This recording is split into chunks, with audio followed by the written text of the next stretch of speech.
बिस्मिल्लाहिर्रहमानिर्रहीम। अस्सलाम वालेकुम नाज़रीन। वैसे तो आजकल अक्सर खाने तेल में पकाए जाते हैं, मगर घी वो चीज़ है जो दहाइयों से इस्तेमाल हो रही है। मगर क्या आपको मालूम है कि घी खानों को मज़ेदार करने के साथ साथ जिस्म के लिए किस हद तक फ़ायदेमंद है। दर हकीकत ये मुतअद्दिद फ़वाइद का हामिल होता है। खास तौर पर अगर देसी घी की बात की जाए तो ये मक्खन की शफाफ शक्ल है, जिसका मतलब है कि इसमें से पानी और दूध की ठोस अज्जा को निकाल दिया गया है और नुक्तेदार और हमवार मवाद बच गया है। इसके फ़वाइद दर्ज झैल हैं। वीडियो में मजीद आगे बढ़ने से पहले आप लोगों से रिक्वेस्ट है कि वीडियो को लाइक और चैनल को सब्सक्राइब कर दें। जिस्मानी तवानाई के लिए देसी घी जिस्मानी तवानाई के लिए एक अच्छा जरिया है। इसमें मौजूद फैटी एसिड्स जिस्मानी तवानाई बहाल रखने में मदद देते हैं। इसके अलावा अगर कब्ज के मसले से दो चार हैं तो घी मददगार साबित हो सकता है। सोने से पहले 1 या 2 चाय के चम्मच घी को गर्म दूध में मिलाकर पी लें, जो कि कब्ज से निजात दिलाने में मदद देता है। देसी घी ऐसे अहम अमाइनो एसिड से भरपूर होता है जो कि चर्बी और फैट सेल्स को सिकुड़ने में मदद देते हैं। तो अगर आपको लगता है कि जिस्म बहुत तेजी से चर्बी इकट्ठी कर रहा है तो देसी घी का इजाफा मददगार साबित हो सकता है। इसी तरह इसमें लेनोलिक एसिड भी मौजूद है, जो कि ओमेगा 6 फैटी एसिड्स की एक किस्म है, जिसका इस्तेमाल जिस्मानी वजन में कमी में मदद देता है। ओमेगा 6 फैटी एसिड्स चर्बी का हजम कम करने में भी मदद देता है, जिससे तौन से निजात में मदद मिलती है।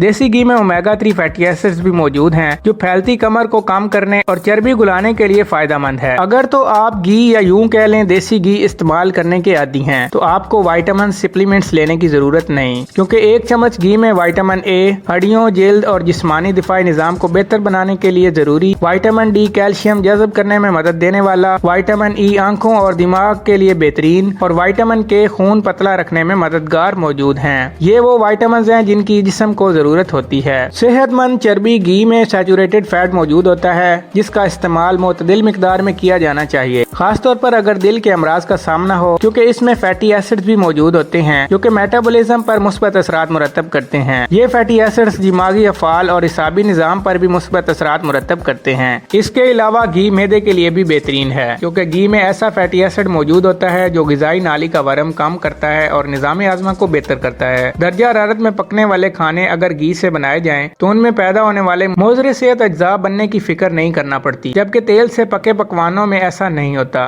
घी जिस्मानी वजन में कमी और ब्लड प्रेशर समेत मुख्तलिफ इक़साम के कैंसर के खिलाफ मज़ामत करता है। तमाम साइंसदानों का कहना है कि इस हवाले से मजीद तहकीक की जरूरत है, मगर ये वाज़ेह है कि देसी घी में कुदरती तौर पर जुज़ काफी मिकदार में होता है। जल्द को हमवार करे। घी को जलने के जख्म या सूजन वगैरह के लिए कुदरती दवा के तौर पर भी मुतासरा हिस्से में लगाकर इस्तेमाल किया जा सकता है, क्योंकि इससे वरम में कमी आने का इम्कान होता है। तो दोस्तों, ये थी हमारी आज की मुख्तसर सी वीडियो। अगर वीडियो पसंद आए वीडियो को लाइक और चैनल को सब्सक्राइब कर दें। शुक्रिया।